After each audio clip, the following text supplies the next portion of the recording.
Are you working for your money or is your money working for you? As kids, we were not taught how to truly set ourselves up for building wealth. You see, creating income is very different than creating wealth. And that's what we are talking about today. How to get your money moving the right way so that you can be teaching yourself how to invest it and how to use your money as a tool. I'm Clara Capano, and this is Clarity in Action. Welcome to Clarity in Action. This is the show where we have real conversations that are going to challenge your perspectives and drive real action. So if you are tired of holding back and you're ready to make bold moves, this is the show for you. Join us as we are going to take you from confusion into clarity. Welcome back to another episode of Clarity in Action. This one's going to be a lot of fun because we're talking money. And I mean, who doesn't like to talk about money? More importantly, how we can grow more of it. So, Daniel Brody, welcome to the show. I am so excited to have you here today. Thanks for having me. I'd love to be here. So we are talking about money and more importantly, some of the secrets that, we were never taught growing up, whether it's in school, from our family. And there are so many myths to how we can grow, invest, and really have our money work for us. So before we start diving into some strategies that you're going to be sharing with us, I would love to ask you, what was your moment of clarity around money, where it all started to come together and you started to really learn about the power of how you can use money to work for you? Well, one of the biggest things was, when we were taught growing up, we were always taught to put money in a savings account and grow and grow. Well, we were saving money, but it wasn't growing, right? All the stuff started getting more expensive, the milk, the eggs, everything else. So I thought there had to be a better way. Yeah. And something called blockchain and cryptocurrency came along. And I went down a rabbit hole on how they're trying to change the way money moves around the world. And it just hit me that saving is not the right way. Mm-hmm. Right? Absolutely. Your money is a tool. It needs to go and it needs to work for itself. Yeah. And, I love this idea of money being a tool. And I think that is a really different way of looking at it. So before we dive in, I would like to ask, we started off by talking about these are things that were not taught. And I know for me, I was so proud for many years, to have all that money in my savings account. And that made me feel rich. It made me feel secure. It made me feel important. Why do you think we are taught the wrong things? You might call me a conspiracy theorist after this answer, but I mean, the banking system is set up for them to use your money to make money. And they're going to send it out and they're going to bring money babies back and they're going to be growing. They're going to be making 15 to 20% on your money when they're paying you 5 on a high interest savings account. On a typical savings account or checking account, you might get 0.001 on your return. But in the banking system, you're actually the lender when you're putting your money in there. If you read the paperwork, you're the lender because they're going out and using your money somewhere else to make money. Right. So they're kind of running a business on our backbone. Absolutely. And that's the way the world works. I mean, they're going to use your money and a lot of businesses use something called a sweep account where it sweeps overseas into the stock markets and then sweeps back in before the markets open here. Mm-hmm. So, they're making money 24/7 with whatever you have in your savings account and your purchasing power is going down at the same time. Yeah. So talk to me more about, and let's define, what do you mean when you say that your money should be a tool for you? Okay. So just like any carpenter uses a hammer or a saw, your money needs to constantly move. It needs to make money, right? So it likes to make money. If it sits there, your buying power goes down. As the price of eggs, milk, cars, the same stuff they say all over the news, gas goes up, the value of your money goes down because it purchases less of said items, right? So you want to make your money work. If you take your money, and nothing against the 401ks, the IRAs, but you put your money in there, they're using your money to make money, and then they're giving you the return, right? So your money has to go to work. If it sits still, it's going to die. A hammer, it gets dusty when it sits there. Mm-hmm. Right? You're not going to use it. You're not making any money with it. So why not use your money, send it out, and bring back money babies? So in theory, this all sounds great. And I could understand how some people are like, yeah, I get this. But where do we do it? Because the truth is, it can be scary. How many times do we hear of people that say, oh, I'm going to invest in this and get my money working for me, and then they lose money? So maybe they're like, oh, that was a bad idea, and then they go backwards. So what are some things that we can do? Because there has to be research involved. What are some things that we can do? Maybe some of the ways to investigate where and how are some of the best bets to get our money to work for us? The biggest, I guess, myth I would say is that it's going to be fast. It's not going to be fast, right? Everything compounds, and they taught you one thing right when they told you IRA and all the money's compounding, right? So it's a long game. It's not a short game. It's not going to happen tomorrow.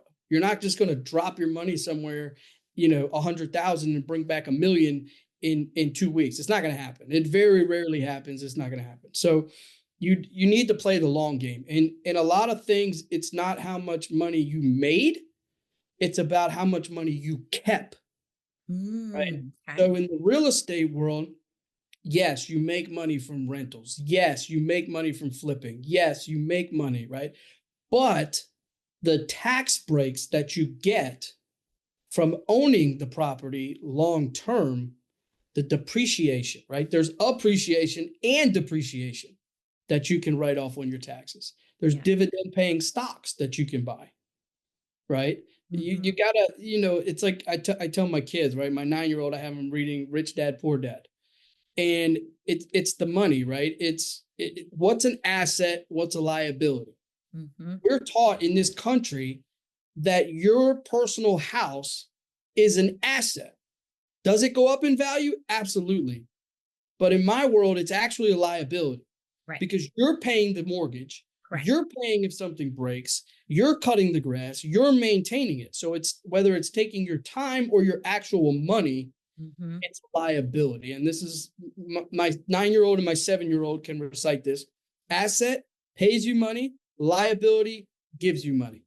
Absolutely. I remember the first time that I heard that, having a background in real estate myself, that was such a shift because again, we're taught that owning property is an asset. And again, it's still a great thing to do. It's way better than renting if you're in a position to do it.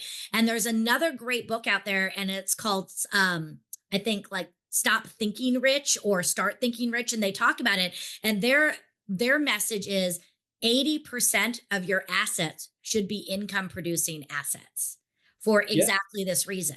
And again, are we putting our money in places to make money? And going back to something that you said earlier, the idea that it's a long game. I think in looking at people who kind of make the missteps are the ones that are looking for the fast buck, the quick buck. Yes. Would you agree with that? Yes, they need the quick buck. They feel in a pinch for cash, so they send it out, and they think they're timing the market, or they're doing this or they're doing that, but it's not. It's a very long game, and it's not going to happen tomorrow. Yeah. If you like, I always tell everybody, if you want a new car, go buy an asset that the cash flow pays the payment for the new car. Don't get a raise at your job and then go and use that for a new car. That's bad debt, right? There's good debt, there's bad debt, but you gotta pick up the asset to pay for the toy that you want, is what I'm trying to say. Exactly. And I like that. The idea that, again, good debt and bad debt, like is going back to the primary residence, that's good debt because again, you're still owning it. It's still appreciating and you're going to get some of those tax write-offs.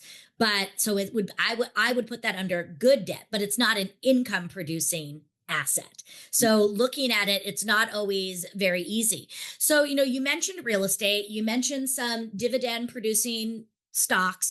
What are some other areas that people could be looking at to bring in good debt and more asset or income producing? Well, we'll start with where you don't want to do it. You don't want to run up your credit cards. Real estate, dividends, your IRAs, you can use your IRAs. That's a tax savings. And most people don't know that you can use a self-directed IRA. You put it in your tax shelter, and then you can use the self-directed IRA to invest in stocks or to invest in real estate. And what that does is it keeps the money tax-free. You're not physically making the money, but your retirement is growing at a much faster pace when you're using the money over and over and over again. Yeah, I think that's important. So the idea is, again, start this as soon as possible, because the sooner you start it, you're going to be ahead of the game. But there's also never a bad time. I don't want someone to think that they missed an opportunity. So even if you're sitting there and you're in your 50s like me, start. Where are some great places to start? Let's say that you don't have a lot of ancillary income. You don't have the ability to go and put 20% down and buy a house. Where would be some easy, simple places to start if somebody is a little tight on their cash flow?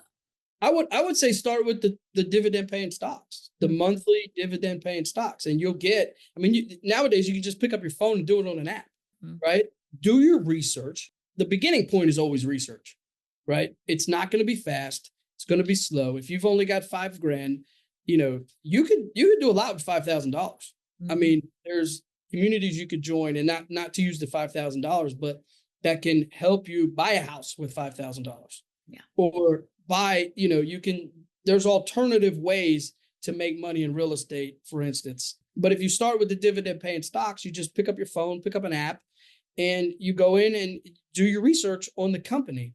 They'll pay you every month or every quarter or once a year. You'll get it and you can recycle it automatically right back into their stock, or you can let it hit your account and then put it in somewhere else. The moral of it is you can't let it sit. Right. It's got to be moving and making money. If it sits, it's dying. Definitely. So I know that you work with people on helping them to get this. I would love to hear, do you have a story, either a personal story from you or one from someone that you've worked with, on how you took them from confusion to clarity and learning, and sort of what they gained once they learned how to get their money to work for them? Well, I mean, for me, it's figuring out how to buy right. For me, it was always real estate. I was always, when I was a young kid, I was remember cleaning out Section 8 apartments with a friend's dad, right? I was taking the trash bags out to the dumpster of the evicted tenants' stuff. So I got the real estate bug and the construction bug really young. And, it took me a long time. I was probably 27, 28 years old before I realized how money actually works, right? And they don't teach us that in school. Yeah. They don't, and it took me going through a few deals to really understand what's behind it. It took hours and hours and hours of reading and understanding how the world operates and how it goes back and forth, and how the money can take 2 weeks to go from here to China or back or whatever it is, and how it works. And you got to go through it. You have to do it. If you don't want to do it, then you're just going to stay where you are. There's no other way. They're educating you to be workers, not to be up there, is what I believe. And balancing a checkbook is not how you manage money. It's absolutely sure. So you talked about, that you had to educate yourself, and you mentioned how you're giving your child, rich dad, poor dad. What are some other ways or some other resources that are out there that people could look to start to educate them on the real truth behind all of this? I'm going to say YouTube. That is a very, podcasts, YouTube, listen to people. That's number one. You have to listen and you have to open your mind, right? Number two, you have to do your own research, right? You can't take that YouTube video for face value. You have to do your own research, and that's key. You need to consume the information from somewhere, right? Whether it's X, Twitter, or YouTube, or wherever it is, podcasts, but you need to do your own research and figure it out, right? Because when people talk about a lot of different steps, their accountant could have told them to do it one way because they're in a totally different situation than you're in your life, right? So you have to take baby steps. You're not going to jump right in head first, dive in and make $10 million. This is not going to happen. So you need to consume the information. And then you need to do your own research. That's number one and number two. Anything else you do before that, like you said earlier, is you're going to lose money Yeah. because you don't know what you're getting into. Know what you get into. If you're in the oil industry, be in the oil industry. Figure out how it works. If you're the lowest guy on the totem pole, figure out how it works, right? Mhm. Before I started, I was putting in granite countertops. And while I was in that, I was actually the guy carrying the countertops. And while I was in that, I learned the granite industry. Mhm. And that was my first, $2 million revenue business was cabinets and countertops, right? I figured out what they were doing. I watched and I listened, and then I could go sell the same product because I was installing it. I knew how it operated. Kind of, I remember Warren Buffett has always said that invest in what you know. Invest in what you know. So again, one of the reasons, real estate, I know real estate, real estate because you started in that. So again, look at what you know, like you said, research it, understand it, because Mhm. you really should be doing that. Now, I want to go back to the idea of the savings account. And I understand that you're not really making money there, but does that mean you shouldn't have one at all? Like for me, I still like to have one. That's a little bit of my cushion. I'm not saying I have all my money in there, but I like to have, some money in there for a rainy day. What are your thoughts on that? I mean, you should have so many bills, right? You should have like you said, a slush fund almost of your bills, right? If your bills are $10,000 a month, you probably should have $30,000 sitting in there, right? Especially if you have a job, right? If you know you can produce every single month, it may not be that big of a deal, but you should always have some sort of fallback, right? If you can produce, you can use a credit card, use the points, make the cash back, take it from your savings, pay off your credit card, Right. Definitely. right? And I think that slush fund amount really also it's going to vary based upon someone's own comfort level, but also possibly their business. So for me, I know as a speaker, many times I'm on about a 6 month rotation, meaning that what I do today is my business 6 months from now. So I like to have 6 months in there because I know that can happen. So I like to have about 4 to 6 months. But Mhm. other people, again, may have, like you said, 3 months. Some people may feel a higher comfort level of a year. So I don't think there's a right or wrong, but I think, and this was a problem that I did, is I put too much in there. I didn't need a year's worth. And that was something that my financial planner helped me to gain the clarity on is okay, let's keep maybe 5 months in there. So you still have that cushion, 5 or 6 months, and then let's take the other and have it now start working for you. Sure. So I think, again, having somebody guide you, because I think we can be too safe at times. Absolutely. As a high performer, I love to start my day with two critical things. One, time with my dog, and two, coffee. And not just good coffee, but great coffee. I am proud to have Fetch Coffee Roasters as a sponsor for Clarity in Action, not only because they have great coffee with fun names such as Muddy Paws and Squirrel, but also for every bag of coffee that they sell, they donate $1 to helping dogs in need. I mean, how much better could it get than that? In fact, they've raised over $25,000 in their local communities. So go over to fetchroasters.com and grab your coffee and share some love with some dogs in your community too. I love it. So, any other myths out there or any other nuggets or strategies that, you want us and our listeners to be able to be thinking about? You just keep your money moving and take action. Don't sit there. If you have a job and you have kids, everybody has a job, everybody has kids, right? Mm-hmm. But you have to do this for yourself, right? The old what used to be 1 million and you can live the rest of your retirement out is now 5 million, So true. right? So you need more money. Do you have to physically do the work? No, you can invest with somebody, and there's plenty of things out there to invest with somebody. If you don't want to buy the rental property and handle the rental property, well, maybe be a private money to somebody who's buying rental properties, or somebody that's flipping houses. You can lend them 50,000 and you get it back in 3 months. There's Absolutely. plenty of options out there.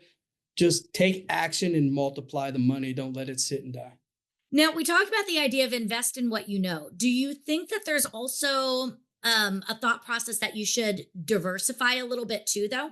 Yes, but in many industries, there's different places that you can diversify into, right? Real estate, for instance, because that's what I'm in, right? You have rental properties, Mhm. you have fix and flips, you have BRRRR strategies, right? You have you can invest as a limited partner in a multifamily and a couple hundred units. You can invest in funds that invest in real estate and pay you every quarter. There's different niches inside of categories. Yeah, for sure. But I think, again, I love what you're saying. Again, get your money moving, get it working for you. We talk with a lot of entrepreneurs, a lot of leaders are, going to be following this. And I think that's the thing is with anything, you got to have a strategy and you have to have a smart strategy. And I Absolutely. think so many of us are not using our money smart. Again, we're not investing it. One of my things that I talk a lot about is time. Where are you investing your time? And I think we have to take a lot of these strategies into, again, where are we investing our money and for the long game? Because, unless you really want to be working until you're 110, we want to be able to create it where you don't have to. And I love that you are teaching your kids this because this isn't something that we are taught in schools and doing this. So I think that the sooner we can do this, and I actually had a friend and they would do this, with their kids. If their kids had $10, they would lay it out, give them $1 bills and kind of be like, okay, we're going to take some of this and tithe it. We're going to take some of this to go to taxes. And they would have them start putting money aside. Let's take some of it and put it into a savings. And then how can we have it, working with them? And, also just, I know with my son, he's almost 20 now, teaching him and he's starting to get it. He's starting to understand. And I was very proud when he came to me a couple months ago and said, it doesn't look like I'm going to be going the traditional route for school. So can I take the money that I had bookmarked for college? Can I use it to buy my first property? And I was There like, it there's my boy. is. Like, There oh, they it do is. listen. So That's how they get the bug, right? You teach them, and then they learn. And it's if if you're not going to teach them, who is, right? exactly. Because that's not part of the curriculum. Exactly. And it really should be. Again, we really should be teaching our people and our kids and our, next generation more sustainability and just again the different ways of doing that. So, you are doing all of this. I would love to hear for you, when you're looking at, sort of the next year, 5 years, 10 years, talk to us a little bit about what's next for Daniel. Well, for Daniel, we have opened a fund for real estate. So we're raising money to buy rental properties, right? We raise money, we buy rental properties. It's more of like a limited partnership equity, right? So we buy a bunch of different ways, right? We spoke earlier about categories and everything else. We buy subject to, which is where we take over the mortgage. We'll do lease options. Sometimes we'll do new construction. But our main focus stays on Section 8, affordable housing, workforce housing. We buy them up and we rent them back to basically the community. People today are starved for housing, right? The interest rates are too high, the prices are still too high, everything's up. They need rent, they need more rentals. There's not enough rental homes. Mhm. So that's where that's where we're going next. So, we started with rentals, we got a whole bunch of them. And then we're like, okay, well, what's next and how can we help people? Let's go into the fund. We'll raise a lot more money. We can help more people if we have more properties. Fantastic. I love it. So, one last final question. And, we are going to put all of your information in our show notes. So, for those of you that are following, if you want to learn more about how you can get your money to work for you, Daniel is an amazing resource. So, reach out to him, follow him, listen to some of the things that he's doing and, reach out. I'm sure he'd be happy to have a conversation with you and get you going in the right direction. So, Daniel, the last question I have for you is sitting where you're sitting today, learning all the life lessons you've had up until this point. How do you define success for yourself today? For me, it's my kids, right? Are my kids going to grow up to be a productive member of society? If my wife and I have done our job correct, that's success for me, Love it. right? It doesn't matter. I can have all the money in the world. It doesn't matter. If they're not right, my brain will never be right. They have to be right. Fantastic. Oh, Daniel, thank you so much. I love all the things that you shared. I know that people are going to take away a lot of value and it's going to allow for them some time to reflect and you've just helped people build wealth. So what an impact that has. So thank you so much for being here and being a part of the conversation. Thank you. Thanks for having me. Well, I don't know about you, but I'm excited to go out there and get some money working for me. I think that this conversation was so important. Regardless of where you are, you might already be doing this, but changing your mindset, just how we talk about where are we investing our time, we need to start thinking about, are we investing our money in a way that is creating wealth? I think one of the biggest things that Daniel said is to understand this is not a fast game. This is a slow game. And I think when people start looking for that quick buck, that fast turnaround, that's where they get into trouble in the long term. Now, that doesn't mean that in your portfolio, you can't have different risks. I know I have certain ones that are higher risk than low, but that's where the diversification comes in. But understand, building wealth overall is a long game. One of the things that he talked about is to educate yourself. Invest in areas that and educate yourself. What are some of the different ways? What are some of the strategies to get yourself started? So educate yourself. Listen to people that are having success in the way you want to have success. Just like we coach people when they're building a business, watch others that have built their business the way you want your business. It's the same thing. Pay attention. Success leaves clues. So have an open mind. A lot of this is changing your mindset, and then do your research. Don't just listen to one person. Dig a little bit deeper. Get yourself well educated and do the research. Remember, it is your money. So we want to set you up for success. I love the idea of changing the mindset around saving. This was one for me. I love saving money. I love having my money squirreled away. It makes me feel secure, but that's not going to build me long-term wealth. So learning how to change your mindset and understanding that even though you want to have some money set aside, you got to get your money moving. You got to get it working for you. So have that safety net, but let's also make sure that we're having ways to invest and create assets. So looking at those things and, just understanding that, your money is a tool. It's a tool for your long-term wealth and making sure that it's not just about you, it's about your future generations as well. So I hope that you really learned a lot from this. I hope that you took away some tools and strategies. Would love to hear back from you. So write us back, send us an email, and let us know what your takeaway was. And please, let's make sure to share this episode with others so that we can all be creating wealth together. I'm Clara Capano, and this has been another episode of Clarity in Action.